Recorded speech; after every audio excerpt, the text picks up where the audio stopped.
আমার অদ্বৈত নাচে, আমার অদ্বৈত নাচে, আমার অদ্বৈত নাচে, দুটি বাহু ধারণ করে অদ্বৈত নাচে, দুটি বাহু ধারণ করে অদ্বৈত নাচে, হরি হরি হরি বলে হরি বলে, হরি হরি হরি বলে,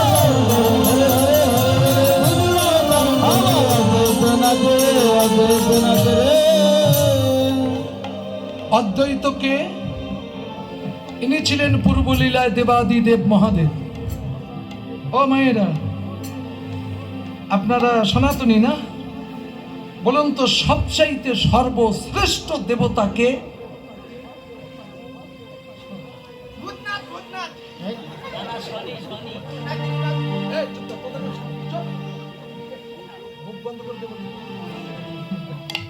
আপনারা বলুন।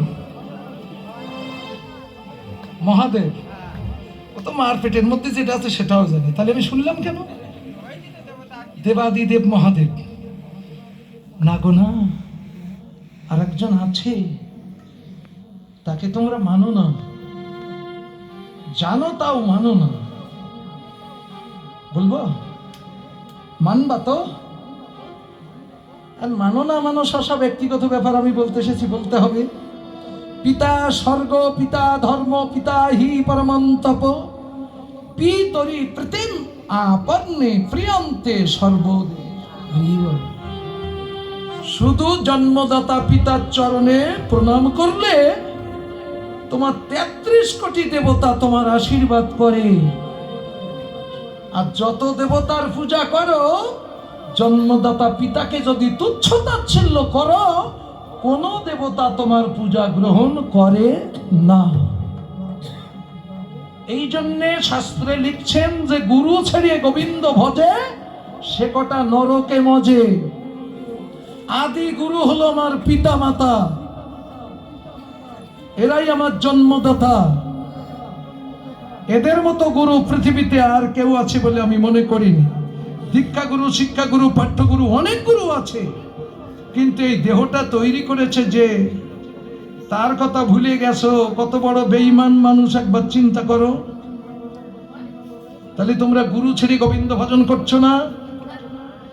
আদি গুরুকে, পিতা মাতা যদি এটা তৈরি না করত, এখানে লেকচার মারত কে? পিতা মাতা যদি এই দেহগুলো তৈরি না করত, এখানে এসে মাতব্বরি করতো কারা? আসতো কে? কে গুরুর বিচার করত?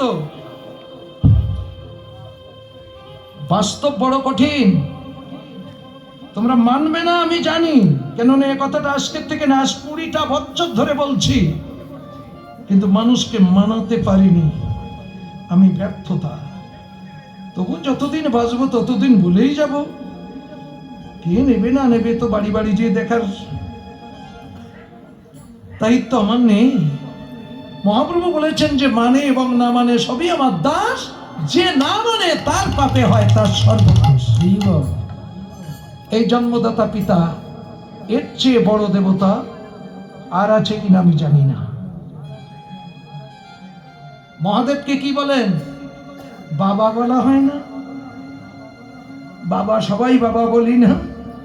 বাবা আছে তো প্রত্যেকের, নাকি? তো ও বাবার মাথা, ও বাবার পায়ে মাথা ঠকো, কিন্তু জন্মদাতা বাবার পায়ে মাথা নত করতে গেলে গোষ্ঠীর পেস্টিস পাঞ্চার হয়ে যায়। এই না আমরা বুদ্ধিমান মানুষ, এই না আমাদের জ্ঞান। গৌরাঙ্গ মহাপ্রভু কি করেন? প্রতিদিন সকালবেলা মাকে প্রণাম করে কীর্তনে যায়, আবার কীর্তন থেকে বাড়ি এসে সন্ধ্যাবেলা এসে আবার মায়ের চরণে প্রণাম করে। সেগুলো আমরা কীর্তনে তুলে গাই। কেন? মানুষকে শোনানোর জন্যে। তোমরা যার কীর্তন শুনে এসেছো তার আচার আচরণগুলো কি?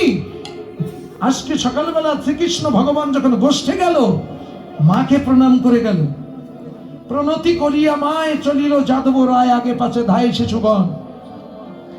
মাকে প্রণাম করে কৃষ্ণ গোষ্ঠে যাচ্ছে, স্বয়ং ভগবান, সেই ভগবানের সৃষ্টি জীব আমরা সেই কীর্তন শুনছি, অথচ তাদের আচরণগুলো আমরা মেনে নিতে পারছি না। তাহলে আমরা ভগবানের চেয়ে আর 1 ডিগ্রি উপরে উঠে বসে আছি না? কিসের জন্য এগুলো তুলে ধরা হয়? মানুষকে শিক্ষা দেওয়ার জন্য। এত টাকা খরচা করে কীর্তন গান দিচ্ছে কেন? অজানা অজ্ঞান ব্যক্তির ভিতরে যদি কিছু জ্ঞান সঞ্চার করা যায়, তাই কমিটি ভিক্ষা শিক্ষা করে এত বড় অনুষ্ঠান করছে মানুষের মঙ্গলার্থে, তাছাড়া কিছুই না। এই জন্যে মানুষের মঙ্গল।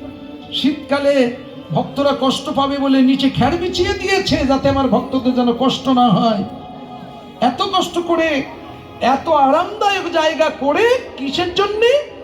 না, অজ্ঞান আধার দূরীভূত করে যদি কিছু জ্ঞানের আলোয় আলোকিত হতে পারে।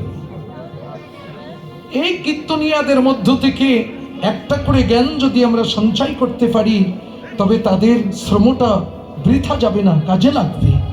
তাই সেভাবে আপনারা একটু মন কান দিয়ে কীর্তনটা গ্রহণ করেন, কেমন? তাই এত সময় অদ্বৈত তিনি দেব